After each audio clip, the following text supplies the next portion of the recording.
Il est mort. Et pourtant, là-bas, il était conscient. Il voyait, il souffrait, il se souvenait.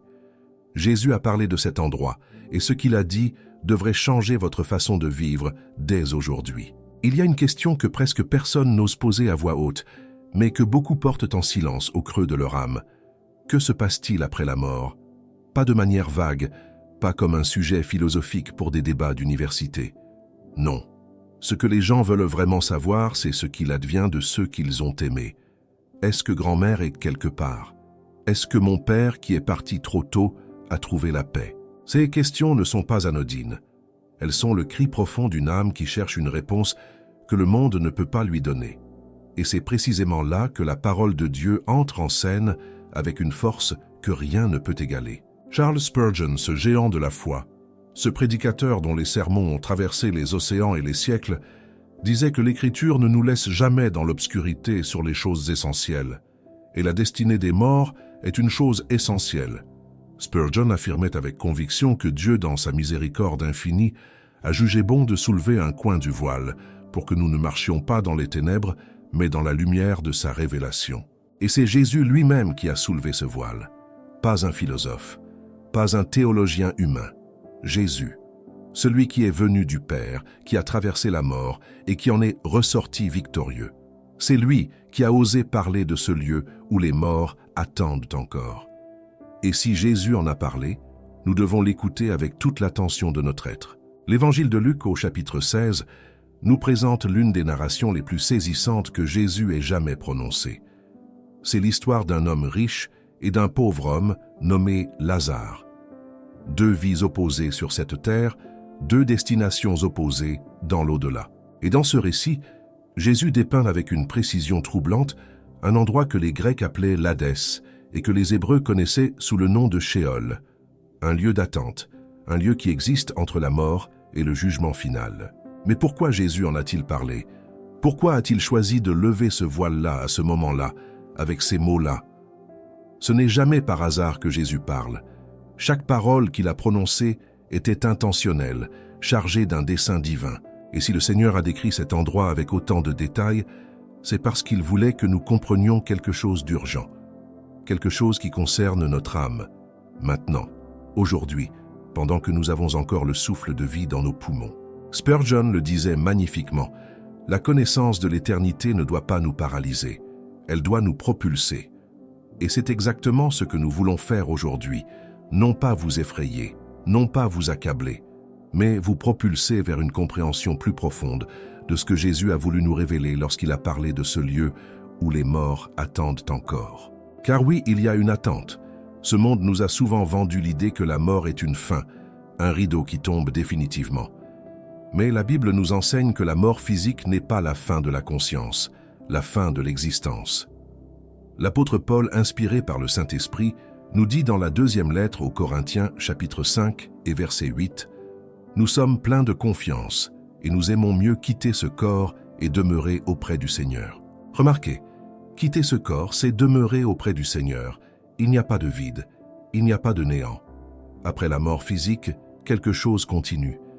Et Jésus, dans toute sa sagesse et sa compassion, a voulu que nous sachions ce que ce quelque chose implique réellement. Dans les prochaines parties de ce message, nous allons explorer ensemble ce que cette narration de Luc 16 nous révèle.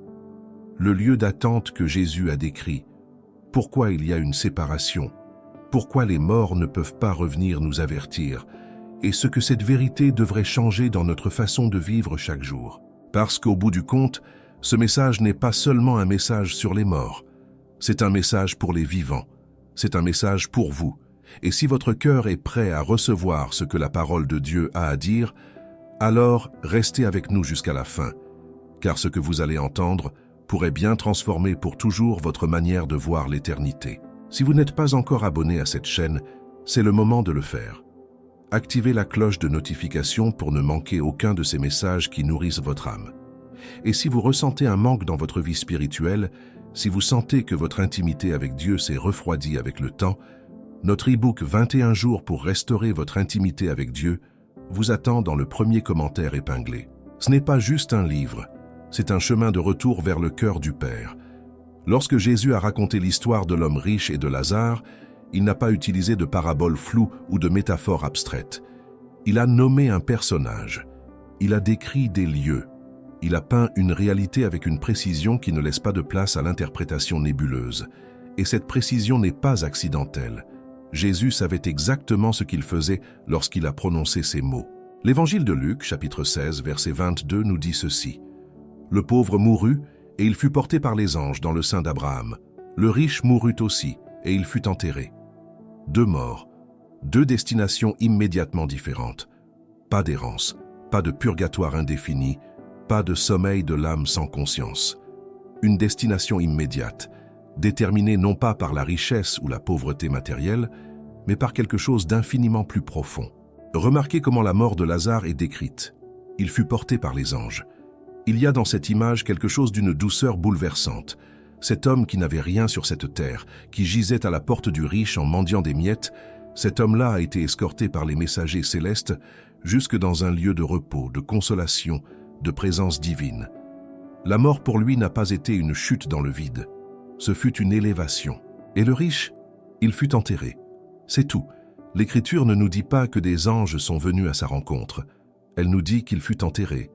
Et aussitôt après, dans les tourments de l'Hadès, il leva les yeux.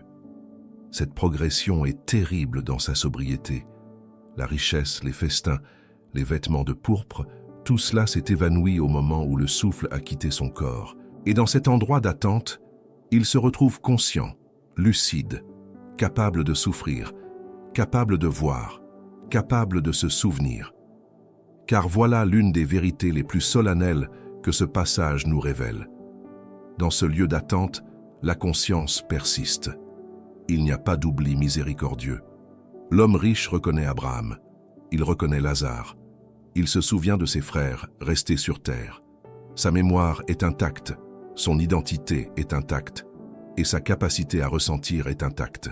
C'est cette continuité de l'être au-delà de la mort physique que Jésus a voulu graver dans nos esprits. Le livre de l'Ecclésiaste, chapitre 12 et verset 7, nous dit « La poussière retourne à la terre comme elle y était, et l'esprit retourne à Dieu qui l'a donné. » L'esprit retourne à Dieu. Pas dans le néant, pas dans l'inexistence, il retourne à celui qui l'a créé pour être jugé selon la vie vécue dans la chair. Et dans l'attente de ce jugement définitif, il existe un lieu, un espace entre le temps et l'éternité que Jésus a décrit avec une franchise courageuse. Mais ce qui rend ce passage encore plus bouleversant, c'est la géographie spirituelle que Jésus dessine. Il parle d'un grand abîme entre le sein d'Abraham et le lieu de tourment. Un abîme que personne ne peut franchir. Une séparation permanente, non pas imposée par la cruauté divine, mais résultant des choix faits pendant la vie terrestre. Cette frontière invisible que nous traversons au moment de la mort devient, de l'autre côté, une frontière que rien ni personne ne peut abolir. Luc 6, verset 26, et de plus, il y a entre nous et vous un grand abîme, afin que ceux qui voudraient passer d'ici vers vous ne le puissent pas, et qu'on ne puisse pas non plus passer de là vers nous. Ces mots sont parmi les plus solennels que Jésus ait jamais prononcés. Un grand abîme, pas une porte entr'ouverte, pas une seconde chance murmurée dans l'obscurité, un grand abîme. Et pourtant Jésus ne nous dit pas cela pour nous écraser. Il nous le dit parce qu'il nous aime, parce que la grâce a une limite dans le temps et cette limite s'appelle la mort. Tant que nous respirons, la porte de la grâce est ouverte. Mais après, l'abîme. Et Jésus voulait que nous le sachions, non pas pour nous terrifier, mais pour nous réveiller. Ce lieu d'attente que Jésus a décrit n'est pas la destination finale. Le jugement dernier n'a pas encore eu lieu pour ceux qui se trouvent là. Ils attendent. L'Apocalypse, chapitre 20, nous parle d'un jugement à venir, où la mort et le séjour des morts livreront leur mort. Il y a donc bien une attente, un intervalle entre la mort individuelle et le jugement ultime. Et Jésus a voulu que nous comprenions ce que cet intervalle signifie réellement pour ceux qui y sont, et pour ceux qui sont encore ici. Ce que nous vivons sur cette terre n'est pas sans conséquence.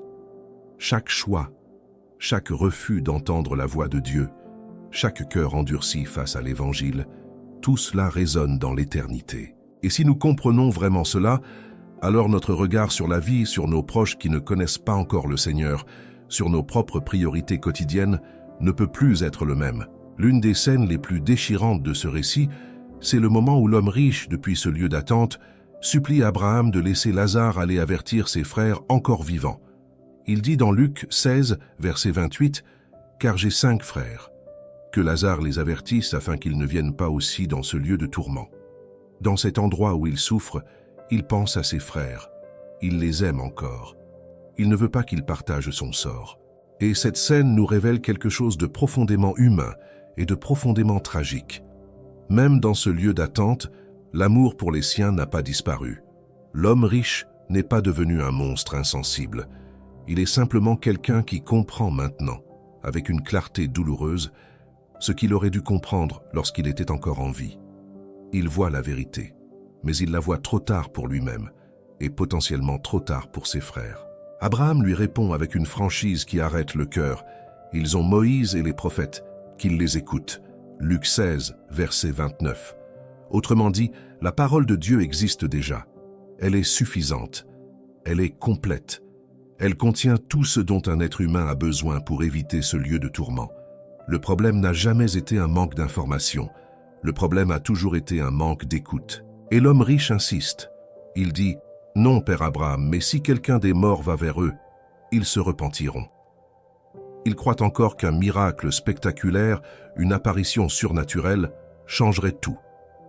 Mais Abraham lui répond quelque chose de renversant. S'ils n'écoutent pas Moïse et les prophètes, ils ne se laisseront pas persuader quand même quelqu'un des morts ressusciterait. Luc 16, versets 30 et 1. Ces mots de Jésus sont prophétiques, à un niveau qui dépasse la simple narration. Car Jésus lui-même allait ressusciter des morts. Il allait ressusciter Lazare de Béthanie. Et il allait lui-même ressusciter d'entre les morts le 3e jour. Et pourtant, les chefs religieux n'ont pas cru. Ils ont continué à endurcir leur cœur. La résurrection physique, aussi spectaculaire soit-elle, ne suffit pas à changer un cœur qui a refusé d'écouter la parole de Dieu. Voilà pourquoi Jésus a parlé de cet endroit. Il voulait nous dire que le vrai miracle n'est pas une apparition des morts. Le vrai miracle, c'est que quelqu'un entende la parole de Dieu et choisisse de changer, de se retourner, de se repentir pendant qu'il en est encore temps. Le livre de l'Hébreu, chapitre 9 et verset 27, nous rappelle « Il est réservé aux hommes de mourir une seule fois, après quoi vient le jugement. » Une seule fois, pas de réincarnation, pas de seconde vie pour corriger les erreurs. Une seule mort et après, le jugement. Cette réalité devrait transformer notre rapport à chaque journée qui nous est donnée. Chaque matin où vous ouvrez les yeux est une grâce. Chaque souffle est une invitation à vous approcher de Dieu, à l'écouter, à répondre à sa voix avant que la frontière de l'éternité ne se ferme. Et combien de personnes autour de nous vivent comme si elles avaient une éternité devant elles sur cette terre. Combien de proches repoussent la question de Dieu à plus tard, à quand ils seront vieux, à quand leur vie sera plus stable. Mais Jésus, en racontant cette histoire, nous dit avec amour et solennité, il n'y a pas toujours un plus tard. La mort peut venir à n'importe quel âge, à n'importe quel moment, et elle emporte avec elle la dernière occasion de choisir. Le prophète Ésaïe, dans le chapitre 55 et verset 6, nous crie à travers les siècles, « Cherchez l'Éternel pendant qu'il se trouve, invoquez-le pendant qu'il est proche, pendant qu'il se trouve, pendant qu'il est proche. » Cependant implique qu'il y a un moment où ce ne sera plus possible. Et Jésus, en parlant de ce lieu où les morts attendent encore, nous donne la raison la plus profonde de chercher Dieu maintenant, aujourd'hui, sans délai. Nous ne portons pas ce message pour effrayer. Nous le portons parce que l'amour véritable dit la vérité. Un médecin qui aime son patient lui dit la vérité sur sa maladie, même si cette vérité est difficile à entendre. Et Jésus, le grand médecin des âmes, nous dit la vérité sur ce qui attend ceux qui meurent sans lui, précisément parce qu'il veut que personne n'ait à y aller. Il y a quelque chose que ce récit de Jésus nous révèle sur la nature de Dieu, que beaucoup de gens n'ont pas encore vraiment saisi. Nous vivons dans une époque où l'image de Dieu a été édulcorée, où l'on présente un Dieu uniquement doux, uniquement accommodant, qui ferme les yeux sur tout et qui finit par accueillir tout le monde sans distinction. Mais le Dieu de la Bible est à la fois infiniment aimant et infiniment juste. Et ces deux attributs ne se contredisent pas, ils se complètent. L'amour de Dieu est précisément ce qui l'a poussé à envoyer son Fils unique dans ce monde. L'évangile de Jean, chapitre 3 et verset 16 nous dit « Car Dieu a tant aimé le monde qu'il a donné son Fils unique, afin que quiconque croit en lui ne périsse point, mais qu'il ait la vie éternelle. Dieu a tant aimé, non pas un peu, non pas poliment, il a tant aimé qu'il a tout donné. La croix est la preuve irréfutable de l'amour de Dieu pour l'humanité. Mais ce même amour ne peut pas ignorer la justice. Un Dieu qui serait amour sans être juste ne serait pas digne d'adoration. Ce serait un Dieu complice du mal, un Dieu qui ferme les yeux sur la souffrance des victimes, sur l'injustice, sur le péché. La justice de Dieu est la garantie que le mal ne triomphera pas. Et c'est dans cette tension entre l'amour et la justice que ce lieu d'attente prend tout son sens. Car ce lieu dont Jésus a parlé n'est pas une invention sadique d'un Dieu cruel. C'est la conséquence logique et juste d'une vie vécue dans le refus de Dieu. L'homme riche n'est pas dans les tourments parce que Dieu le hait. Il y est parce que toute sa vie, il a choisi ses richesses, son confort, ses plaisirs, au détriment de la relation avec Dieu et de l'amour envers son prochain. Lazare était là, à sa porte, chaque jour. Et chaque jour, l'homme riche a regardé ailleurs. Le livre des Proverbes, chapitre 21 et verset 13, nous dit « Celui qui ferme l'oreille au cri du pauvre criera lui-même et ne sera pas exaucé. » Cette parole est terrible dans sa précision. Fermer l'oreille au cri du pauvre, c'est exactement ce qu'a fait l'homme riche. Et dans le lieu d'attente, quand il crie lui-même, il reçoit en réponse la réalité de ce grand abîme que sa propre vie a creusé. Mais attention, il serait trop facile de ne voir dans cet homme riche qu'un monstre exceptionnel, quelqu'un de radicalement différent de nous. La vérité, c'est que chacun de nous porte en lui la tentation de l'homme riche, la tentation de vivre pour soi, de s'entourer de confort, d'ignorer les appels de Dieu et les besoins des autres. Jésus nous raconte cette histoire précisément parce qu'il voit en nous cette même tendance et qu'il veut nous en libérer. La première lettre de Jean, chapitre 3 et verset 17, nous interroge directement. Si quelqu'un possède les biens du monde et que, voyant son frère dans le besoin, il lui ferme ses entrailles, comment l'amour de Dieu demeure-t-il en lui? Comment l'amour de Dieu demeure-t-il en lui? C'est une question qui mérite qu'on s'y arrête longuement, en silence, face à soi-même et face à Dieu. Ce lieu d'attente que Jésus a décrit est aussi un miroir tendu devant nos vies, devant nos priorités, devant la façon dont nous regardons ou ignorons ceux qui souffrent autour de nous. Et si ce miroir nous montre quelque chose que nous n'aimons pas, la bonne nouvelle, c'est que nous sommes encore ici. Nous respirons encore. La grâce est encore disponible. Il est encore temps de changer. Car voilà ce que Jésus veut que nous retenions par-dessus tout. Non pas la terreur de ce lieu, mais l'urgence de la grâce. L'urgence de recevoir l'amour de Dieu, de vivre selon cet amour, d'étendre cet amour aux autres. L'homme riche avait tout pour vivre autrement. Il avait la loi, les prophètes, la présence visible de Lazare à sa porte. Il avait toutes les occasions d'agir différemment. Et il ne l'a pas fait. Ne laissons pas la même chose nous arriver. Jésus n'a pas parlé de ce lieu d'attente, seulement pour nous alerter sur notre destin personnel. Il en a parlé aussi parce qu'il voulait transformer notre manière de vivre chaque jour sur cette terre. La révélation de l'éternité n'est pas destinée à nous faire fuir le monde, en nous cloîtrant dans une peur paralysante. Elle est destinée à nous faire vivre avec une conscience aiguisée, avec des yeux ouverts, avec un cœur attentif à ce qui compte vraiment. Quand vous savez que cette vie est la seule occasion de choisir pour l'éternité, chaque conversation prend une nouvelle dimension. Chaque relation avec un être cher qui ne connaît pas encore le Seigneur devient une responsabilité sacrée. Chaque occasion de témoigner, de prier, de montrer l'amour de Dieu à quelqu'un devient précieuse d'une façon qui dépasse tout ce que nous pouvons imaginer. L'apôtre Pierre nous exhorte dans sa première lettre, chapitre 3 et verset 15, « Soyez toujours prêts à vous défendre devant quiconque vous demande raison de l'espérance qui est en vous. » Toujours prêts. Pas seulement dans les moments spirituels officiels, pas seulement à l'église le dimanche, toujours prêts.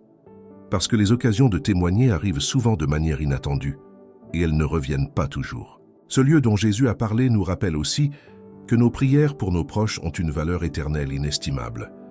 Quand vous intercédez pour un fils qui s'est éloigné de Dieu, pour une sœur qui vit dans l'indifférence spirituelle, pour un ami qui rit des choses de la foi, vous combattez dans l'invisible pour leur âme.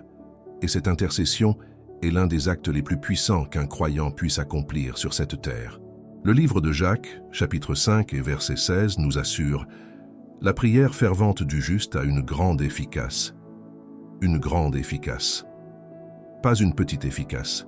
Pas une efficace hypothétique. Une grande efficace. Vos prières pour ceux que vous aimez ne tombent pas dans le vide. Elles montent vers le Dieu qui entend, vers le Père qui aime vos proches encore plus que vous ne les aimez vous-même.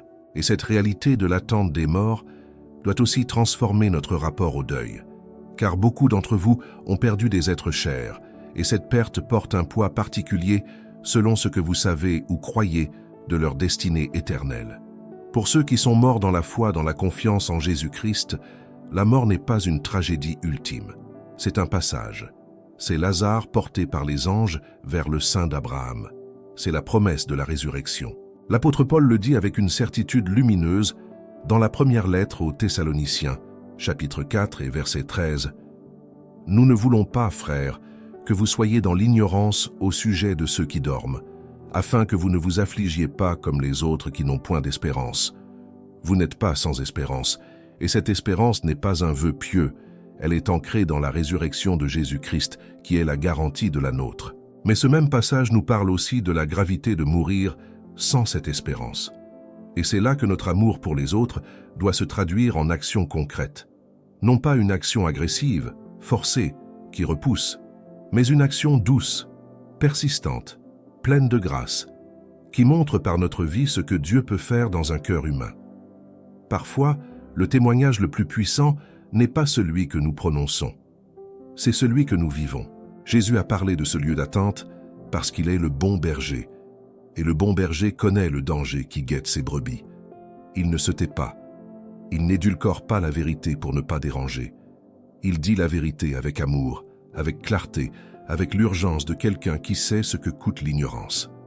Et nous qui portons son nom, nous sommes appelés à faire de même, dire la vérité avec amour, vivre la vérité avec grâce et intercéder sans relâche pour ceux que nous aimons.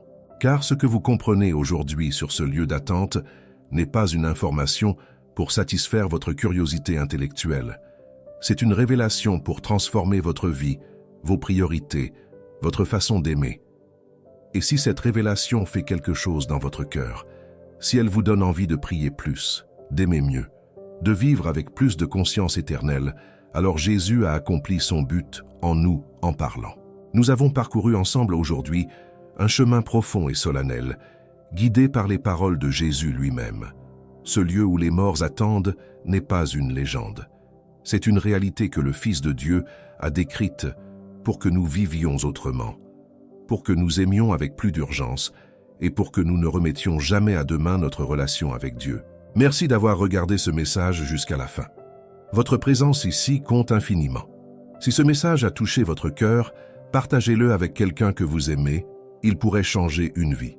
Abonnez-vous à cette chaîne, activez la cloche et laissez un commentaire pour nous dire ce que Dieu a déposé dans votre cœur aujourd'hui. D'autres messages qui nourrissent votre foi vous attendent sur l'écran. Et si vous désirez approfondir votre intimité avec Dieu, notre e-book « 21 jours pour restaurer votre intimité avec Dieu » se trouve dans le premier commentaire épinglé.